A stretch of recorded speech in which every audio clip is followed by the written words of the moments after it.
Hello, আসসালামু আলাইকুম everyone. কেমন আছেন সবাই? আমার নতুন একটি ব্লগে আপনাদের স্বাগত জানাচ্ছি। আজকে আমি আপনাদের তৈরি করে দেখাবো অত্যন্ত সুস্বাদু মজাদার গরুর কলিজা ভুনা। শুনেই অনেকের জিভে নিশ্চয়ই জল চলে এসেছে। যারা পছন্দ করেন তাদের জন্য আদর্শ একটি রেসিপি। গরম ভাতের সাথে একদম জমে যায় এই রেসিপি। তো চলুন শুরু করা যাক আজকের রেসিপি। প্রথমে এখানে আমি নিয়ে নিয়েছি গরুর কলিজা 2 কেজি পরিমাণে। ভালোভাবে কেটে ধুয়ে পরিষ্কার করে নিয়েছি। দেখতে পাচ্ছেন আমি কিভাবে টুকরোগুলো করেছি। আপনারা আপনাদের পছন্দ অনুযায়ী টুকরো করে নেবেন। এখন আমি রান্না করার জন্য মশলা তৈরি করব।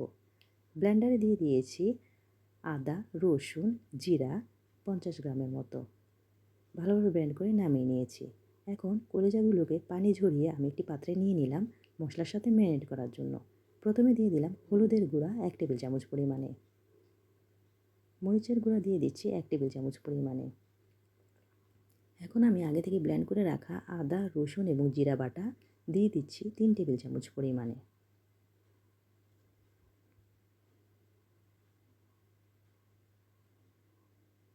দিয়ে দিলাম লবঙ্গ 5-6টি।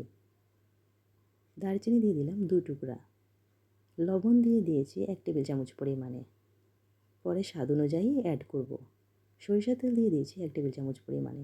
আপনারা এখানে রেগুলার তেল ইউজ করতে পারেন, তবে সরিষার তেল দিলে এতে রান্নার স্বাদ ভালো হয়। দিয়ে দিচ্ছি পেঁয়াজ কুচি 1/2 কাপ পরিমাণে। 1 টেবিল চামচ পরিমাণে রসুন কুচি দিয়ে দিলাম।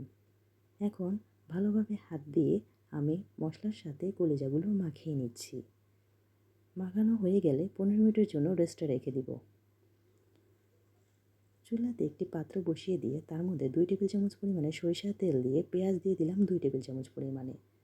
একটু লাল হয়ে আসলে পেঁয়াজ তার মধ্যে দিয়ে দিচ্ছি আগে থেকে ম্যারিনেট করে রাখা কলিজাগুলো।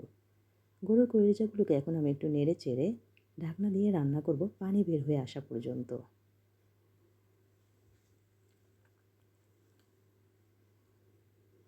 যখন কলিজাগুলো থেকে পানি বের হয়ে এসে মাংস এবং মশলা মাখা হয়ে আসবে, এ পর্যায়ে আমি দিয়ে দিব 2টি তেজপাতা।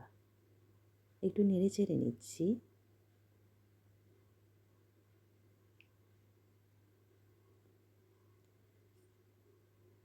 তার সাথে এখন দিয়ে দিব 3 কাপের মতো পানি।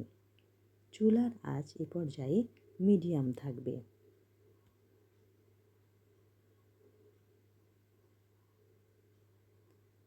আমি মিডিয়াম আঁচে কলিজাগুলো রান্না করে নেব। ঢাকনা দিয়ে কিছুক্ষণ রান্না করব। আবার একটু মাখা হয়ে আসলে আবারও 3 কাপের মতো পানি দিয়ে ঢাকনা দিয়ে রান্না করব। এভাবে আমি প্রায় আধা ঘন্টার মতো রান্না করে কলিজাগুলো যখন মশলার সাথে মাখা হয়ে আসবে তখন চুলা থেকে নামিয়ে নিব। ব্যাস, তৈরি হয়ে যাবে আমার সুস্বাদু মজাদার কলিজা ভুনা।